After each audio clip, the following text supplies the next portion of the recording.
NBC 15, this is breaking news. We do begin tonight with breaking news, something a lot of you probably heard. A home explosion in Fitchburg earlier this evening left one man in his 50s in critical condition and damaged roughly 20 other homes. Now, this happened around 6:45 tonight on Sherrill Drive near Fish Hatchery Road.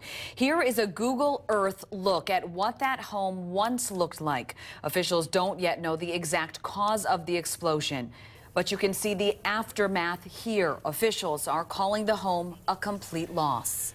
We have team coverage in Fitchburg tonight. NBC 15's Hannah Flood joins us now. Hannah, what's it like there now? Well, John and Lee, you can see this is still a very active scene. Crews out here are still trying to figure out exactly how this explosion happened.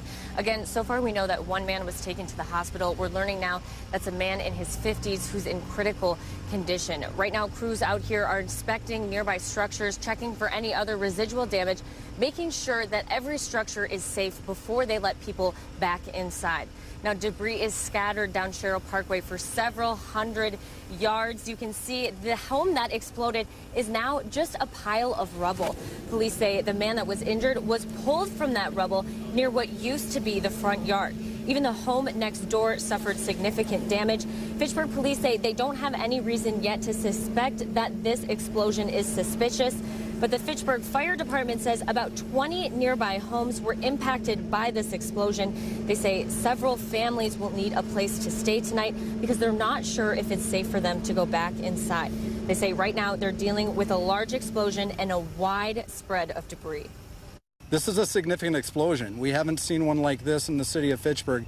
On the scale of explosions, this one ranks up as one of the more significant.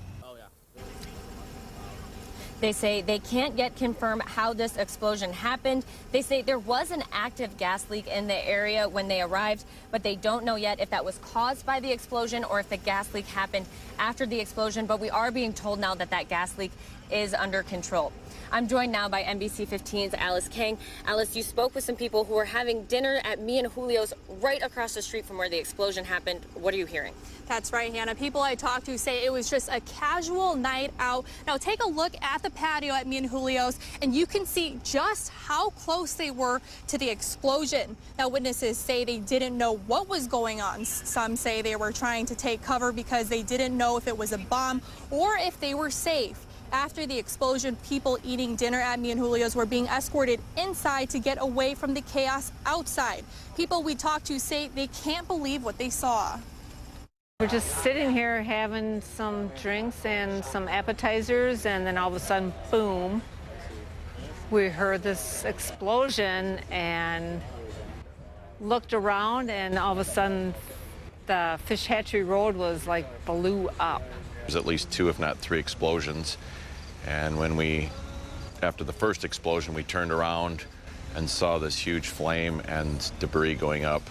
And the house was gone, incinerated. There's no walls, there's no nothing.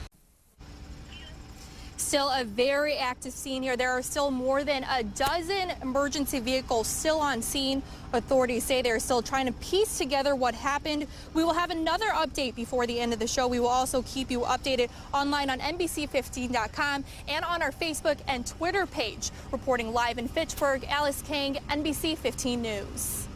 Alice, Hannah, thank you very much for that live report. We'll continue to cover this story throughout the newscast, of course. Now, meteorologist Brian Dukes is joining us now because you and Lee were both driving home right when this happened. Take us through what you guys saw. Lee, why don't you start? Well, Brian and I were literally driving right next to each other on Fish Hatchery Road, made eye contact. I turned off my Summit Credit Union to head to McKee Farms Park, and 3 seconds later, the explosion happened. It shook my car, so much so that, in fact, I looked around because I thought maybe I had been hit.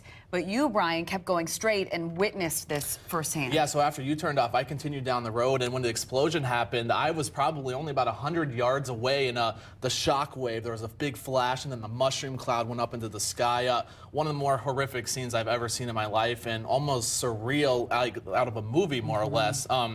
After that happened, a couple of cars and I got out of the car real quick. There was debris just raining down on us. Some of it was on fire. It was like a war scene. Debris piles on fire in the middle of the road. At that time, we were all rushing towards the house, but then some people noticed that there was a large presence of gas in the air. So everyone's like, get back, because at that point we didn't know if it was going to blow up again or really what was going on. But the debris field, as they were saying, it goes for blocks, and it was coming down for a while. In fact, I know a lot of people who live in that area, and there were home alarms going off in other neighborhoods, Oak Meadows, Swan Creek. And I know also a lot of families were actually at the Fitchburg back to school block party, which is right over by Roman Candle. So really, what, 2 blocks away from the just scene. about a block or two. Yep. And I know there were a lot of really frightened families tonight. Yeah, we had a lot of folks calling the newsroom to try to figure out what had happened. And I know when you got back, Brian, you were pretty shaken up by it. It's a tough I'm thing still to see. shaking a little bit, and fortunately there was only that one injury. I'm surprised that it wasn't worse because it was just horrific scene, to say the least. I'm glad you're both okay, and of course our thoughts are with the family and with that individual in his 50s who was injured in this blast.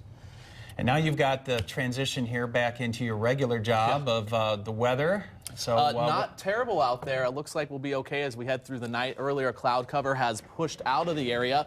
We'll be mainly clear for the remainder of the night, and some pleasant temperatures down to 69 right now in Madison. Still 72 though in Janesville, and 61 in the Camp Douglas area. Temperatures running a good 5 to 10 degrees cooler than this time last night, and that means as you head out the door tomorrow morning, it will be a little bit on the cool side for some places as we are into the 50s, right around 60 degrees. Now, gorgeous weather for your Friday. I'll have more on that coming up in just a few minutes. John and Lee. Brian, thanks. Our state is #1 in a lot of things, but not when it comes to startups. a new report lists Wisconsin as the worst state for startup businesses. And NBC 15's Syra Onward took a look at the report and joins us now with more on that. John and Lee, this isn't the first year Wisconsin has been last on the list for startup activity. This year's Kaufman report divided states by size, and Wisconsin still came in last for larger states. According to the Small Business Administration, about 60% of startups go out of business within 5 years. While we do have a lot of startups here in Madison, the heavy risk could make other Wisconsinites hesitant to make that jump. There's a lot of risk to it.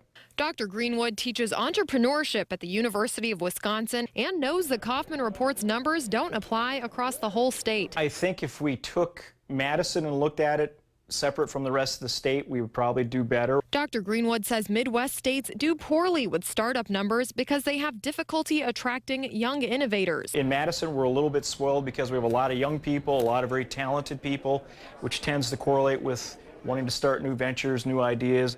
Well, I'm a Wisconsin boy born and bred, so I love the whole state. Brad Greziak's software consulting company started up 7 years ago. And working out of cafes and working out of living rooms.